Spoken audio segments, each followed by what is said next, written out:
El gobierno de Pedro Sánchez incluye en la ley de paridad un apartado sin relación a esta norma que elimina el veto del Senado al techo de gasto, aunque no está relacionado directamente con la norma. Hasta ahora, el Senado, donde el Partido Popular tiene mayoría absoluta, podía vetar los objetivos de estabilidad, un paso crucial antes de la elaboración de los presupuestos generales del Estado. Con este cambio se elimina esa capacidad de veto, por lo que no será posible que el Senado tumbe el techo de gasto como ocurrió en marzo pasado. La Comisión de Igualdad en el Congreso ha aprobado el informe de la ponencia sobre la ley de paridad con el apoyo de todos los grupos excepto PP y Vox. El informe recibió 20 votos a favor, 17 en contra y ninguna abstención. El PP ha protestado por esta posición y ha presentado un escrito a la mesa del Congreso en el que solicita que se reconsidere la decisión de avalar las enmiendas 96 y 76. Bueno, pues ya va Pedro Sánchez a calzón quitado, saltándose todas las normas y saltándose toda la jurisprudencia existente. Hacen un proyecto de ley sobre igualdad que ya en sí mismo pues contiene toda una serie de barbaridades. Los hombres no podrán ocupar más del 60% de los puestos, las mujeres sí. Pero vamos, esa es la excusa para meter de rondón una enmienda que no tiene nada que ver y que lo que pretende es quitarle al Senado la capacidad de aprobar o rechazar el techo de gasto. El techo de gasto es una de las pocas cosas que el Senado tiene como llave para controlar al gobierno. En el resto de los temas, pues llega una ley, el Senado puede decir no me gusta y a pesar de ello el Congreso decir sí me gusta. La única manera que tiene ahí el Senado, por ejemplo, con algo tan grave como la amnistía, es plantarse, negarse a tramitarla, lo cual nos abocaría a un conflicto institucional, pero bueno, que estamos instalados en el golpe de Estado. Pero dejando aparte el recurso a esos medios, digamos, off limits, esos medios que no se corresponden con la tradición de las cámaras, como tampoco se corresponde con la tradición de las cámaras el que se avalen golpes de Estado por el Congreso, dejando aparte esos medios, la única cosa que verdaderamente tiene capacidad el Senado de bloquear es precisamente el techo de gasto.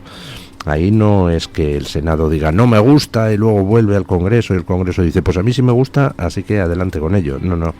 En el caso concreto del techo de gasto es una competencia que el Senado tiene, que es la de aprobarlo o no. Y si el Senado no lo aprueba, no hay incremento en el techo de gasto. Bueno, pues el Partido Socialista ha decidido que se lo quiere cargar. Y entonces utiliza una norma que no tiene nada que ver, la ley de igualdad, para colar de rondón esa modificación, quitándole al Senado esa capacidad de controlar el techo de gasto. ¿Por qué hace eso Pedro Sánchez? Pues es evidente, necesita margen de maniobra financiero para poder comprar el apoyo de Esquerra Republicana de Cataluña a Salvador Illa.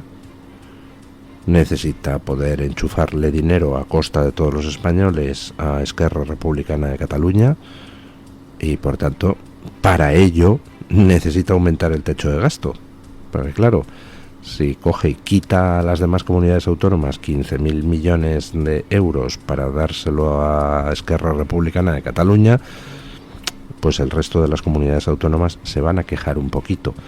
En cambio, se aumenta el techo de gasto, mete 15.000 millones adicionales, se los da a Esquerra Republicana sin quitarle a las otras comunidades autónomas, es igualmente injusto y va contra cualquier tipo de solidaridad territorial y por supuesto contra cualquier idea de igualdad, pero no tiene el efecto inmediato de quitarle dinero a las otras comunidades autónomas. Necesita aumentar el techo de gasto Pedro Sánchez si quiere meter ahí una inyección económica a ERC para comprar la investidura de Illa. Y claro, eso tropieza con el obstáculo del Senado, donde el PP tiene mayoría absoluta y donde el PP, quiera o no quiera, pues estaría forzado a votar en contra de esa elevación del techo de gasto, porque si no el desgaste se lo lleva el PP en vez de llevárselo el Partido Socialista. Solución: le quitamos al Senado esa capacidad de vetar el aumento en el techo de gasto. Pues en esas estamos, en un presidente golpista dispuesto a saltarse todo. Ya lo vimos con la votación de los fiscales. ¿Que a Dolores Delgado le han anulado el nombramiento? Bueno, pues de todos modos vota en la Junta de Fiscales donde se decidía si aplicar o no la ley de amnistía a Puigdemont en lo referido a los cargos por malversación. Pedro Sánchez no tiene ningún respeto por ninguna norma existente y está dispuesto a saltárselas todas. La pregunta es: ¿y el PP? ¿Va a pararle los pies? Por ejemplo, ¿el PP va a tramitar en el Senado una norma que le quita al Senado la capacidad de controlar el techo de gasto? ¿Y si la norma siguiente que manda el Congreso es disolver el Senado, también tramitaría el Senado su autodisolución? Interesante situación, ¿verdad? Por eso había que haber ido al choque institucional con la ley de amnistía. Por eso es tan grave lo que ha hecho Feijóo, lo que ha hecho el PP, que es permitir a Pedro Sánchez seguir adelante con su golpe de Estado. Una vez aprobada la ley de amnistía, pues seguimos. Si todo cuela, pues todo cuela. Y ahora, pues le quitamos al Senado la única competencia de veto real que tiene en los temas, que es la del techo de gasto. Estupendo. La justicia valenciana ha aceptado el recurso de Vox y ha abierto el caso contra la ex vicepresidenta del Consejo Valenciano y ex consejera de Igualdad, Mónica Oltra, por presunto encubrimiento de los abusos sexuales cometidos por su marido a una menor. La sección cuarta de la Audiencia Provincial de Valencia ha estimado los recursos presentados por la acusación particular, la víctima y las acusaciones populares Vox y Cristina Seguí. La justicia valenciana considera que no puede descartarse claramente la existencia de una infracción penal y que hay indicios suficientes para procesar a los investigados. Además, se reabren las causas contra los exaltos cargos del departamento dirigido por Oltra. Es importante recordar que el procedimiento contra Oltra y otras 15 personas fue archivado por un juez el pasado mes de abril al no encontrar delito alguno en su actuación. Mónica Oltra dimitió el 21 de junio de 2022 de sus cargos en el Congreso, en el Consejo y en las Cortes Valencianas tras ser investigada judicialmente en este caso. Recordemos el asunto. El entonces marido de Mónica Oltra abusa de una menor de un centro tutelado. Es condenado por ello, pero es condenado pues después de toda una serie de trámites, entre los cuales pues se incluyó la declaración de la víctima delante de un juez, declaración a la que se presenta la víctima esposada. Mónica Oltra, de la que dependían los departamentos encargados de todo lo relativo a menores tutelados y demás, resulta que ordena o consiente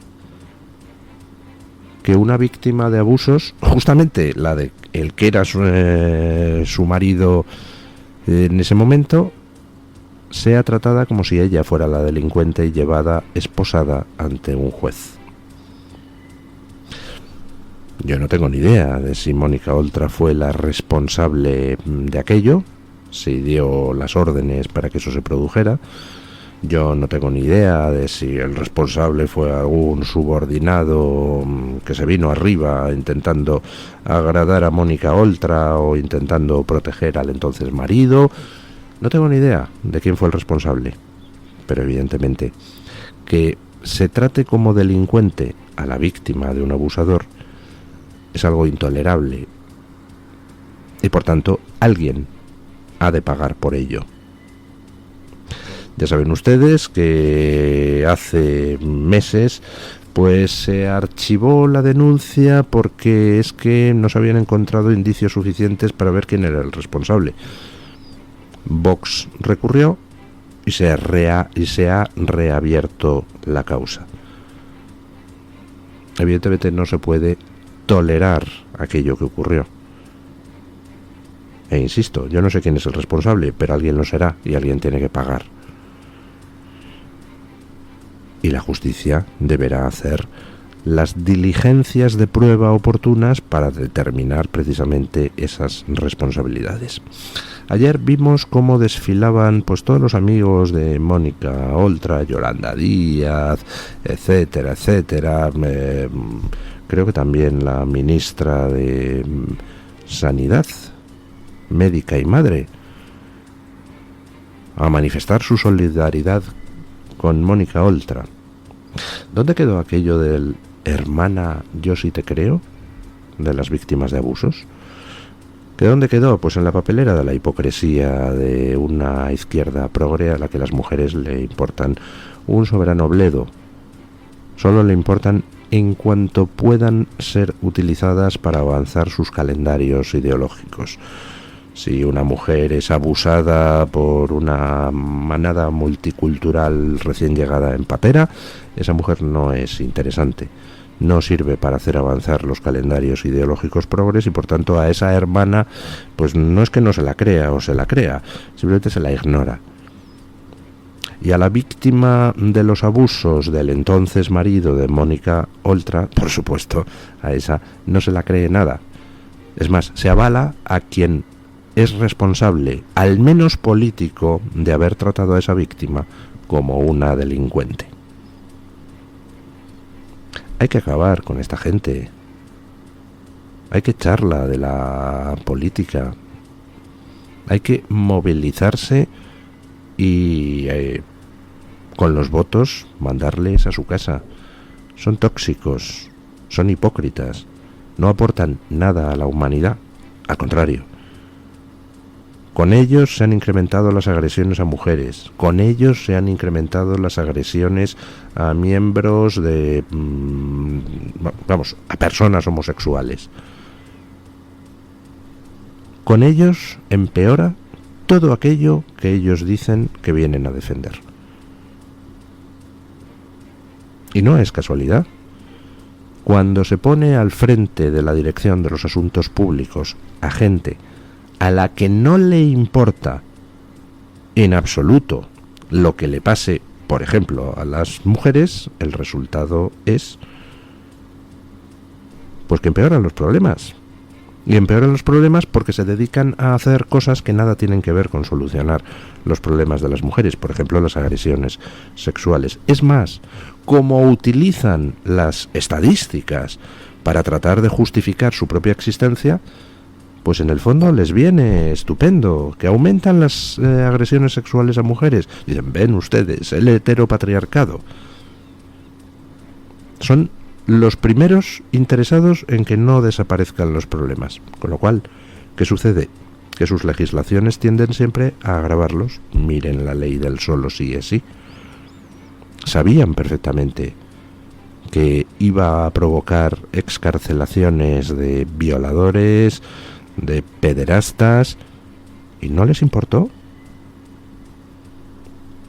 Les viene estupendo que haya más violadores en la calle, porque de esa manera utilizan las grandes estadísticas para tratar de autojustificar sus delirios ideológicos. Luego ocultan el detalle de los casos, ¿no? Que el 70% de las agresiones sexuales son cometidas por gente, bueno, pues en fin, que no proviene de culturas donde la mujer goce de un respeto mínimo. Eso lo tapamos. Pero el caso es que hay muchas agresiones sexuales y esa gran estadística es la que exhibimos para decir que nuestros delirios ideológicos son necesarios, cuando es justo lo contrario. Sus delirios ideológicos agravan los problemas. Y el caso de la menor abusada por el entonces marido de Mónica Oltra, pues es perfectamente ilustrativo. Defenderán a los responsables, políticos o penales, de los abusos sexuales a niñas, allá cuando les convenga, por motivos ideológicos, defender a los abusadores y no a la víctima. Pues bueno, que la gente tome nota de cómo son estas huestes que dicen hablar en nombre de las mujeres. El Ministerio de Cultura pone en marcha los trámites para eliminar la Fundación Nacional Francisco Franco en cumplimiento a lo establecido en la Ley de Memoria Democrática. Así lo ha anunciado el ministro de Cultura, Ernest Urtasun. Como responsable último del Ministerio de Cultura, acabo de firmar el inicio de las actuaciones previas del procedimiento de extinción de la Fundación Francisco Franco. La Ley de Memoria Democrática establece lo siguiente, abro comillas. Al amparo de lo dispuesto en la Ley de Fundaciones, concurrirá causa de extinción cuando las fundaciones no persigan fines de interés general o realicen actividades contrarias al mismo. A estos efectos, se considera contraria al interés general la apología del franquismo que ensalce el golpe de Estado y la dictadura o enaltezcan a sus dirigentes, con menosprecio y humillación de la dignidad de las víctimas del golpe de Estado, de la guerra o del franquismo, o incitación directa o indirecta al odio o la violencia contra las mismas por su condición de tales. Cierro comillas. Con esta base jurídica, el Ministerio de Cultura ha solicitado un informe a la Secretaría de Memoria Democrática sobre el posible incumplimiento de ley por parte de dicha fundación. Además, se ha iniciado un periodo de recopilación de información en el que también participarán las asociaciones de memoria, según ha explicado el ministro de Cultura. Una vez concluida la investigación y con el informe de la Abogacía del Estado, Urtasun ha asegurado que será responsabilidad del Ministerio de Cultura instar a la justicia la extinción de dicha fundación, teniendo los jueces la última palabra. Han cantado Franco, señores, han cantado Franco. Muy mal tienen que estar las cosas para el Partido Socialista, para el gobierno corrupto de Pedro Sánchez, para la banda de delincuentes que forman su frente político, para que otra vez recurran al comodín de Franco. No falla. Cada vez que las cosas están un poquito mal, ¡pum!, cantan Franco. Bueno, la verdad es que el anuncio de ayer era patético. Me parece que era el tuitero Pastrana el que lo decía, que la escenografía era igual a la de Arias Navarro anunciando la muerte de Franco. Era más o menos lo mismo. Comparece ahí Urtasun, nieto de falangistas, por cierto. Comparece ahí Urtasun con cara seria, diciendo: hemos iniciado los procedimientos. Lo mismo podía haber comparecido para decir: el año que viene vamos a pensar en si iniciamos los procedimientos, o para decir: dentro de 3 años comenzaremos el periodo de reflexión que nos llevará dentro de 5 para ver si iniciamos los procedimientos que dentro de 7 años sirvan para... Es decir, lo que ayer anunciaba no era la disolución de la Fundación Francisco Franco, sino que inician los procedimientos y preguntan si hay que disolverla. Es decir, es un mero anuncio propagandístico que después pues llevará a la ilegalización de la Fundación, no lo sé. Pero lo de ayer era simplemente nada. No era ni siquiera el inicio del proceso de disolución, era el inicio del proceso de consulta para ver si procede la disolución. O sea, muy mal tiene que estar el gobierno para recurrir a anunciar ese tipo de cosa. Pues al final, déjenme decir una cosa que creo que es obvia. Franco era un dictador. El régimen de Franco fue una dictadura.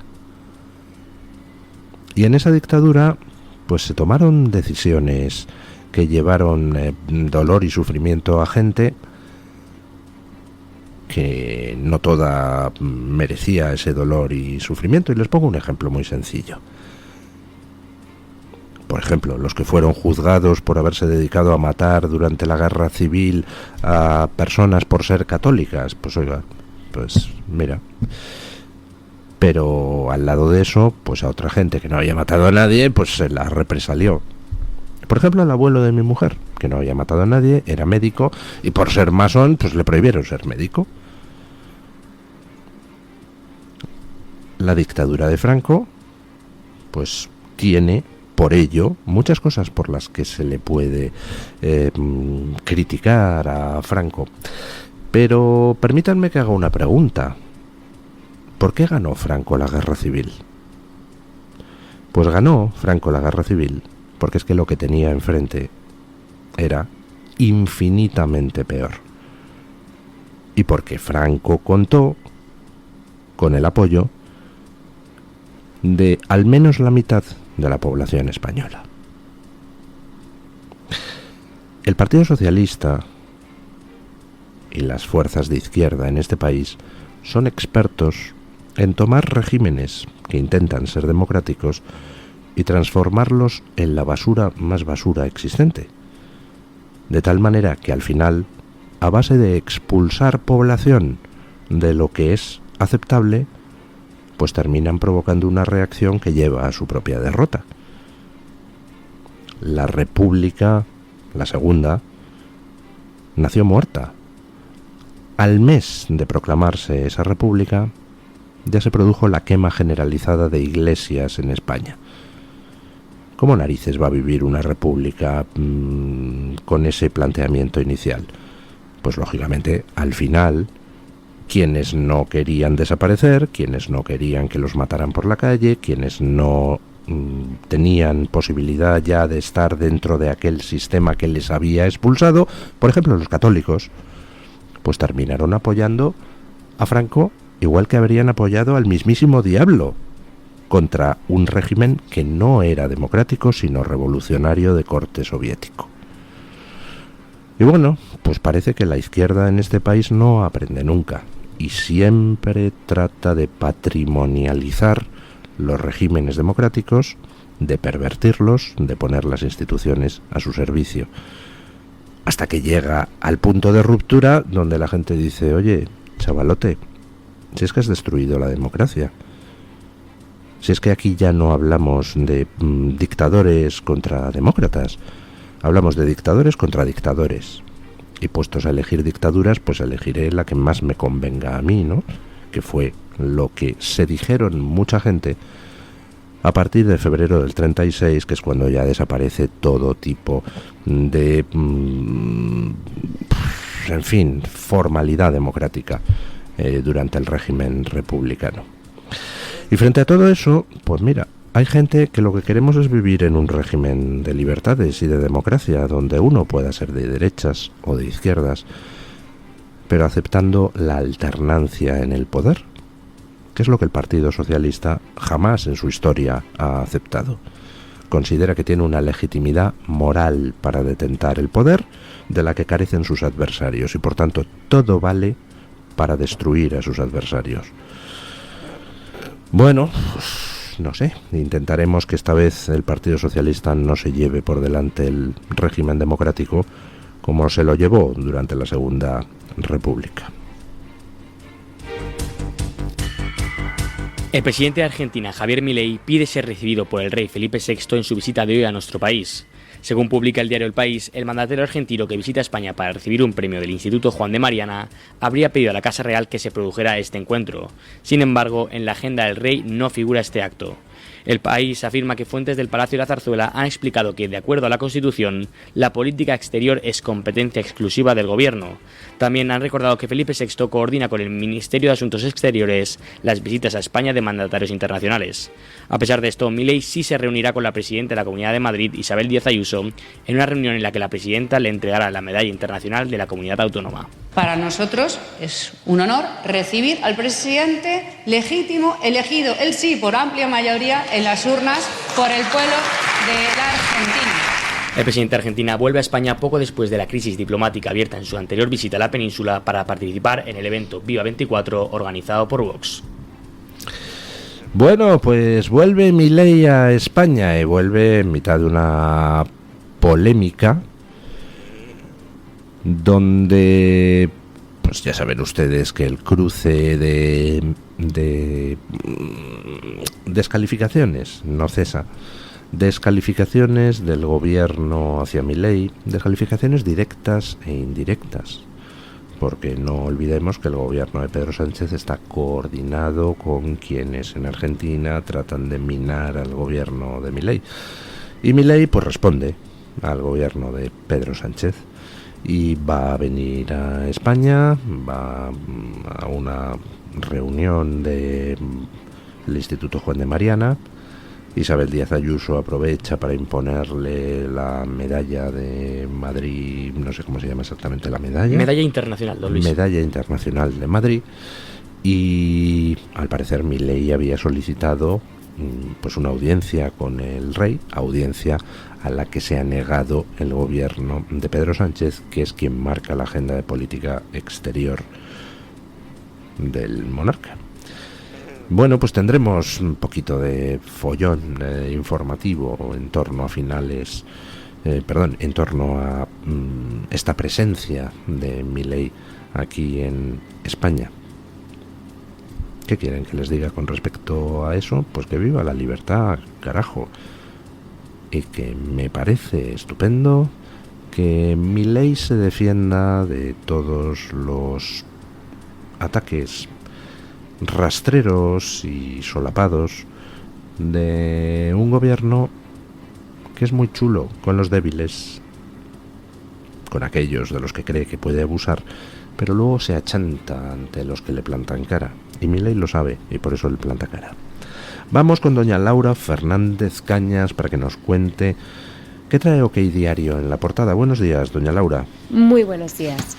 Despedimos la semana desde la redacción de OK Diario contándoles que la Complutense ha admitido que no tenía el currículum de Begoña Gómez cuando le entregó a la mujer del presidente la cátedra.